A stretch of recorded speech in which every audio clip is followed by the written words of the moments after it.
Just when America has reached a breaking point with division, visionary influencer Danni Benson's I'm Proud of You Sis bro movement taps into the pulse and heartbeat of a culture radically torn. But this loving mom's voice of reason and calm has received national recognition. How'd you balance having your children and always traveling with the Yankee organization? When I became a dad, I said that I would always love like a mother.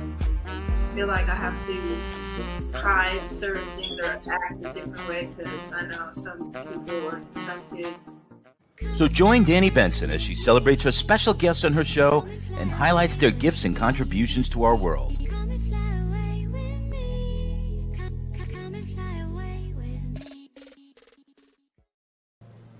Hi, everyone. Hi. I am host Danni Benson on I'm Proud of You Sis. Thank you for joining me. Please tell your family, friends about this show. Please like, share, and follow, comments. I'm on Optimum every Saturday, channel 20 at 9 a.m.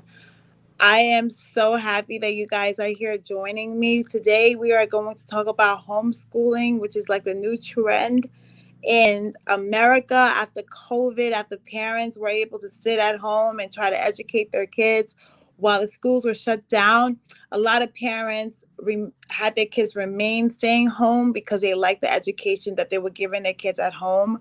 Not to say the schools are less in educations at home, but more parents want to have more control over their children's education. So I have Miss Gayna here, who's going to give us homeschooling 101 for parents out there who are interested in going on the path of homeschooling. So let's say hi to Miss Gayna on I'm Proud of You Sis. Hi, Miss Gayna. How are you? I'm great. Thank you for having me. Oh my God.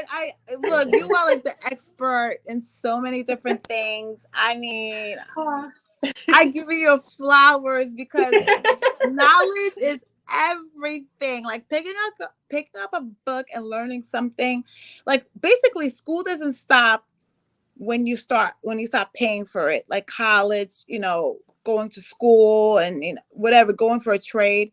Your learning is continuous until you actually like die. Because your brain needs to be fueled with information in order for it to grow.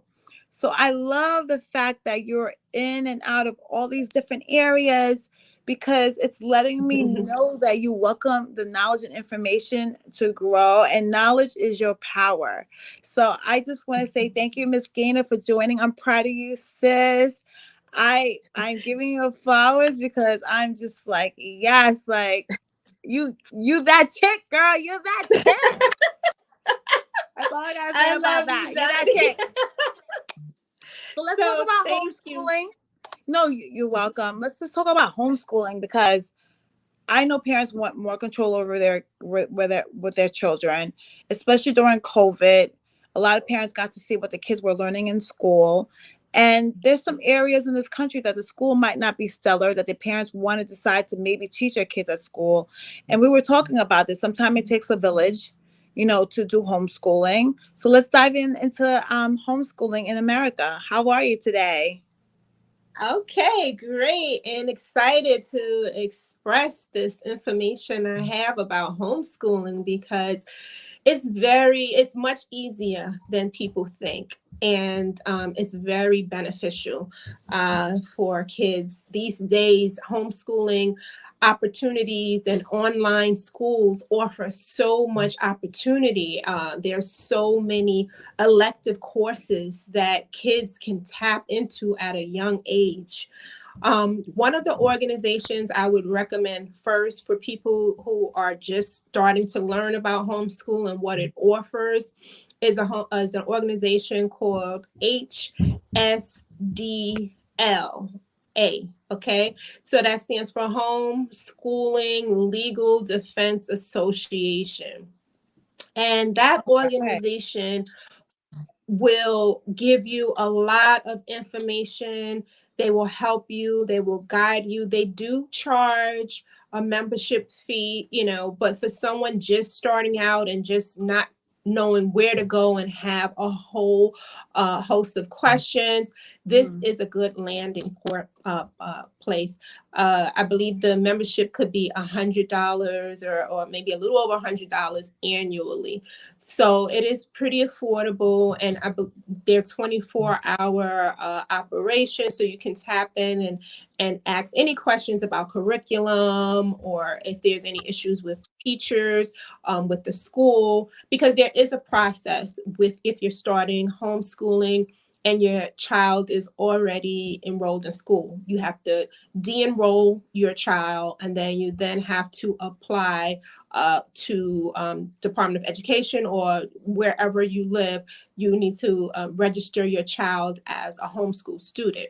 And the laws are different for every state. So, you might have a lot of questions on how to go about this process and what would be required once they are registered as a homeschool student. So that organization will give you a landing place to kind of find out some details about what would be the requirements when you started homeschooling. So homeschooling now I think that it is probably the way of the future, if you ask me, because there is a huge trend of people moving in that direction. Millions have, started homeschooling, and everyone that I've asked, they really have enjoyed it, and their kids seem to love it. Some kids, however, though, as they are older, seems like as they get more older and they have, kind of develop relationships in school and friendships in school, and they're a little bit more used to people giving them a step-by-step way of how to do things. They have a little trouble with homeschooling. I will admit that, as kids do get older, and we're talking about in the high school ages, because when you're starting out as a homeschool, you're training your child to be more independent thinker, a more of a critical thinker, more independent, kind of take charge. And what courses are you interested in? Okay, we'll take this course next year. We'll take engineering, we'll take plumbing, we'll take ecology, we'll take agriculture. And they have a little bit more of empowerment to be involved in their education versus, maybe as they get older, it's like, well, I don't know what to do, or I'm waiting for the teacher to tell me what I need to do. And, this is a bit of an adjustment for me. So I've heard of struggles in that way. But if they're able to get past those struggles, it is such a eye-opening, wonderful experience to homeschool. And there's so many ways to homeschool. You don't have to always be the one who say, oh my God, I can't homeschool because, my kid is so distracted. They can't sit still. I tried this during the pandemic and, it was just the worst. Because there's so many ways to homeschool. One way to homeschool is, you can develop your own curriculum if you're able to do that, and teach your child independently, and look at workbooks and take them out on field trips. You can do that. That's one way. Another way is you can enroll them in an online school. Most online schools in certain states are not, they're not, basically, they don't see these online schools as the same as they would see a traditional school. So basically, the online schools would fall under homeschooling category, even though it's a real school with the same curriculum that your child may be taking in a traditional school in a brick and mortar building. So, you have online schools, so they can log on every day and log into their classes and take classes that way, and take tests and quizzes and so forth. Then you have the options with the online schools to determine if you want live classes, which is what a lot of people experienced during the pandemic, or if you want self-paced classes. What I found out is some of the kids who have more distractions don't do well in live classes because it's similar to a school environment where you have 30 or 15 kids in a class. You're waiting for one kid to answer a question. The teacher's attention is with that one kid. The kid is trying to figure out what do they do now, or they're distracted by another kid that's doing something else. It's similar to that experience with live classes because there's a lot of things going on that the kid is trying to process while doing their work. So if your kid if you notice your kid is going to be kind of distracted, is not going to be able to work that well in that environment, then you would look at more of a self-paced environment. Self-paced homeschool is the same thing. It's an online environment, but the lessons are all pre-recorded and they go at the speed of the child. So if the child knows 2 + 2 is 4 and they're ready to move on to the next problem, they're ready to start counting pennies, they're ready to start telling time. It doesn't take them that long to get through a lesson. So it goes really fast. That's why you would are you teaching, or for instance, are you or me or the mom who chooses to do homeschooling? Am I the teacher, or they look at a video and that's teaching them? Exactly. You are the learning coach.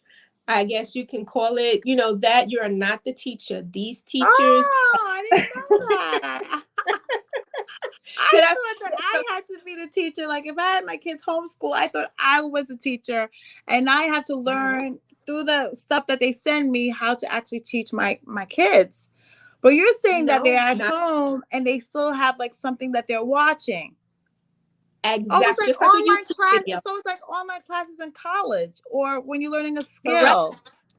Correct. Oh, but instead of going to school, the kid can do it at home. That's it. And that's what makes it so much. And the kids really love it and enjoy it because it's at their own space. So if they struggle in a certain area, it'll be targeted just to the area that they're struggling in. They may not be struggling in science or social studies or even ELA. They may just be struggling in math. So it'll target the areas. They'll look at how quickly they answered the questions. All of the algorithms are set, which questions they get wrong, which questions they get correct. And then they will determine if there's any recovery lessons needed, if they need to go back and repeat certain lessons. And it's immediate. It's not a month or 2 months later after an exam is given and you determine that they're struggling in math. So these things are immediate because all the algorithms are set up as they learn, as through self-paced, because they're given memory drills, they're given quizzes, they're given tests, they're given all of this stuff throughout their day in each subject that they log on to. So if you find that your child works best in a self-paced environment, then they can log on and get the pre-recorded lessons. The teacher pops on. They have to engage because they're going to be constantly prompted to ask what they learn, to comprehend what they learn, to, type of essays or upload essays. It's immediately graded. So you can know what level of reading your child is on. Sometimes the teachers can pop up and, and say, okay, well, just checking in to see how you were doing. Do you have any questions? If a teacher can request that the teacher's requesting a live chat with you. Sometimes if you need help, you can click on the help function where a live teacher will come on to help you if you're struggling in a certain area. So these teachers are part of the program. It's not the teachers in the district where you live. This is like the homeschool program. Online school, online learning, homeschool programs. Right. And they actually send emails to the students of, when they pass, they provide certificates. Some of the schools you have to look at to see if they're accredited or non-accredited. Ideally, you would want a child to go to an online school that is accredited. So this way it flows better, on their transcript and applications into college. They, as a homeschool student, I believe after grade 4 and every other year after, they will be required to take state exams. Then you would just apply to whatever school is in your district to sit for that state exam. And then yeah, you So will get the school in that district, they actually physically go in to do the state exam. correct. And you know what's so good about the homeschooling? It's not 20 kids in one classroom. It's Right. your child or your children sitting there and not being distracted and just learning what they have to learn. And I think they learn kind of better because the focus is on them. Exactly. And that's the beauty about it, because you can't escape it. It's a computer sitting right in front of you, and then they're going to quiz you. And then the mom or parent can, hear what they're learning. They can hear, what they're clicking on. You can go into the app. There's apps on your phone for teacher, parent, teacher apps where you can see everything they've learned for the day, how many they got wrong, how many they got right, what's their GPA. You can check on all these things and say, oh, okay, well, what did you learn in this subject today? Or what did you, even if you're not standing by the computer, you can quickly go on and see all the subjects that they learned for that day. And you can question them so they know that you're involved in, their learning for their day and in their education development. So it's not just, oh, we go on a computer and forget about it. You can certainly check up on them. And then what about, like, for instance, like giving essays and papers and all that stuff? Right. So some schools, they do require, and you have to look at the school that works best for you. Now, you can, as a parent, buy certain workbooks. There's a lot of organizations that offer different workbooks per grade. And then you can give your child extra work with because a lot of online schools, some of them, they may not have homework, so you can provide that if you would like your kid to have extra progress on areas, especially that they might have triggered a recovery lesson. So you can provide those workbooks for them, and reading comprehension, or you can always supplement additional work for your child. But there are schools that also send you workbooks and send you material that can supplement and allow them to have a mixed blend of virtual as well as some traditional handwriting, book writing, and so forth with the homework assignments. So you can have a mixed blend, depends on what works for you. I always say that in the future, we probably won't even be writing. You can even sign your name with the electric signature. With the document. Yeah, I know. I mean, it'd probably be less writing in the future, but it's still good to know, and it's still good to know cursive. So these are all the things that you, as a parent, even though it is an online virtual school, you can still supplement and add in, even if you might like the online school, but you feel like they do need a little bit more workbook, hands-on, traditionally like we learn, you can add that into the curriculum yourself. And that's the beautiful thing about homeschooling, because you have the ability to do what you think your kids should learn, or not. You have more control over your kid. You have more. But let me ask you a question. How do you know if your kid is right for homeschooling? And then that's part one. Part two is you have to, as a parent, you have to be home, or is it a village of, like, maybe they'll go to grandma the next day? Like, how does that work? You know what I mean? Right. The two parts. Right. So with homeschooling, I think you have to try it out for your child. And, and I think that's going to come out of the parent and the child. Most children that have some concerns about school, and you may hear them every day, I don't like it, or I don't want to go to school, or whatever the case may be, whatever concerns. And you know what? Let's try homeschool. Let's see if this is going to work out for you. And then you just have to try it out. You can de-enroll them and put them back in the next year. And they'll ask you. They'll say, okay, well, what level is your kid on? What are they learning? And then they'll put them back in the next grade when you return. And if they're not at that level, then yeah, there may be some issues. But they'll push them to the next level if you need to take them out and put them back in.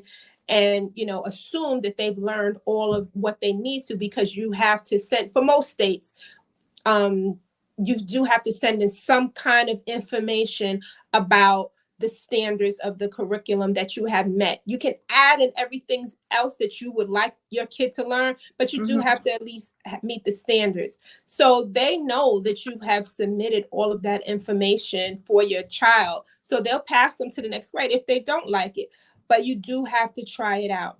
Now with the village, I would say that, I would say that you would need to determine how the schedule will work out for you. Because if you have a 9 to 5 job and you don't have anyone to stay at home with you, you have to see a grandma, auntie that could, watch the child for a few hours, and then while they're homeschooling. And a lot of people say, oh, homeschooling, because they think they have to do it. No, there's so That's many what I thought. I thought I had to do it. No, The there's so responsibility is on me. Not at all. They make it so user friendly and easy that with these online schools, you just have to log in with your name, and then the teacher, hello, students. Welcome. Today we're going to learn about the life cycle of frogs, or whatever the case may be. So they give you all of that good energy that your child needs on a day-to-day basis. You take out the element of, what am I going to face today when I send them to school? What story they're going to come home? You take out all of that kind of. And then you do want to add in the socialization, because I know that's a big piece that people yeah, because if they're home by themselves, I don't know if they have a sibling or not. Right. What happens to the social aspect that school provides for kids who actually go to school, like the social life, the friends, the activities in school, like baseball, basketball, right, music classes, dance, whatever. What do you do, or what do a parent do to compensate that loss? Right. And that's a very important question. A lot of people ask that question. You have to add in those social activities. It's a must. So whether it be Girl Scouts, Boy Scouts, whether it be an after school program after they finish their online curriculum at home, you have to get them out into social activities, whatever their interests are, whether it be dance, whether it be acting, whether it be basketball, whether it be soccer, whatever it is. You should look for some team sports. You can look for individuals as well if they have an interest, but look for team environments as they're developing a music class. And these things are required too. On your reporting, it's going to require a PE. It's going to require an art. It's going to require music. So a lot of these programs are at the after school centers.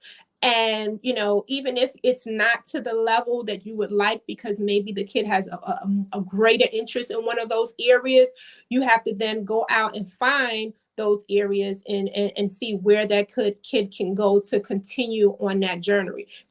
But you have a lot of time. You have a lot more time to do that now, because they're home, and I think they probably want to do it even more. You can make your own schedule. Correct. They don't have to do school at 8 o'clock in the morning. They can do school at 10 o'clock. They can do school at 1 o'clock. They can take one day off and then go the next day. You know what I just thought about? I thought about, you remember we were watching Beyonce and her daughters doing like the dances and stuff? I just thought about it, like she's probably being homeschooled, because she was in tour with her mom in Europe. And in my mind, I'm like, isn't she missing school? Beyonce was homeschooled. Yes, Beyonce was homeschooled, and she's very sociable. So I always tell people that and then I guess Blue Ivy is like doing this. That's her extracurricular activity. Correct. She's learning the dances so she could be with mommy on stage doing it. And she's probably being homeschooled, like as they're preparing for each show, probably in the morning, she's doing homeschool, making sure she's catching up for her grade level. And then her extracurricular activity, social activity, is learning the dance moves, because that could be probably PE too. That could be PE, that could be art. You can check all those boxes out. Everything. And just go to the park. Yeah, even the park, just and the kids don't, they don't ask for much. They're like, I just want to go to the park. There's your PE right there, but yeah, you can create things at home. You can buy doodling books. There's a lot of art things, water paint. You can do things at home, or you can also send your child and arrange for transportation if the village is going to watch the kid. If you work out a schedule from this hour to this hour, maybe you guys are going to take turns. Then maybe at this point you have the school bus or transportation picking them up, sending them to the after school program. Then you pick them up. You'll have to create your own world and way of educating, but there are so many opportunities. But think about this, Gayna. You have so much control over your kid and what your kid is learning. Yes, that's most important part. That is the most, and you can determine when they're gonna learn certain things. So you don't want them to learn because you feel like they're too young. Because your kid better than any school or any school district or any board of ed would know your kid. And not every kid at that grade level is at the same maturity. Is at the same level of just grasping things and understanding things. Because what happens in school is it's like a blanket thing. You're in 4th grade. All right. So every kid in 4th grade knows this. And every kid is an individual. Their maturity is different. Their growth is different. How they learn is definitely different. Like instead of them giving like this one way of learning, sometimes kids are not successful because maybe their mind is not geared to that one way of learning. So when you're homeschooling, you get to find out the best way or the best path of how your kids actually learn. Yes. And you get to you get to like make it fit for them so they can really exceed and do well in school instead of like this whole blanket of 23 kids, 30 kids. Okay, you guys are all going to learn this way. And if you don't learn that way, that means you're not doing well. Right. And you're not on the same level. Your kid might be on 3rd grade level reading and then might be on 2nd grade level math, but you won't really realize until they say, okay, there's an issue, and this is, we need to hold them back, or, they're struggling here. But what I like about homeschool is you learn these things immediately. So you don't wait all the way till they get through the year and find out that they're struggling, and they come home and say, I'm doing great, I'm going, or they'll get a report. Yeah, every day my kids are saying they're doing great, and I gotta wait like 3 months to find out that there was some issues. There's issues. I'm sitting there with the thing like, so you're gonna tell me 3 months later? So now I'm 3 months behind. Right. And it's harder to catch up because now they're learning new material. So it's immediate correction, and you're learning. Oh, I like that word. Immediate correction. I like that word. It's like immediate discipline, because kids learn immediate. Like if they do something wrong, if you don't immediately discipline them, you wait like a couple hours later, they'll be like, but what did I do? What's going on? I'll be like, what do you mean? Like they completely forgot what they did. And they're looking at you like, why am I getting punished for? You have to do immediate punishment. Yes. As they are doing it, you gotta go, okay. Because that's how they grasp it. That's how they correlate, like this is because of this immediately. Right. And you don't have a lot of time through their development. They're on to the next. So the things you instill in them within a certain age, their minds are developing in such a way that you have to set these standards for them at a certain time period, so that as they grow older and develop, they have already developed that character that is going to be beneficial for them to survive and flourish, those character traits. So you have more of an oversight, I guess you could say, when you do tap into the homeschooling environment and just, surround them with that village of activities and people. Mm-hmm. Well, Miss Gayna, I know there's probably a lot of parents out there that's listening to this and saying, oh God, this might be an option for my kids. especially how things are going on in education, and parents want more control and want more input in how the kids are being taught. But I want to say thank you so much for everyone. I'm Danni Benson, founder of I'm Proud of You Sis. This is my show. I'm giving Gayna her flowers. Thank you so much for coming, and I hope you enjoyed this topic because it's opened my mind. I didn't know, and I'll see you next week. Bye, everybody. Bye. Bye.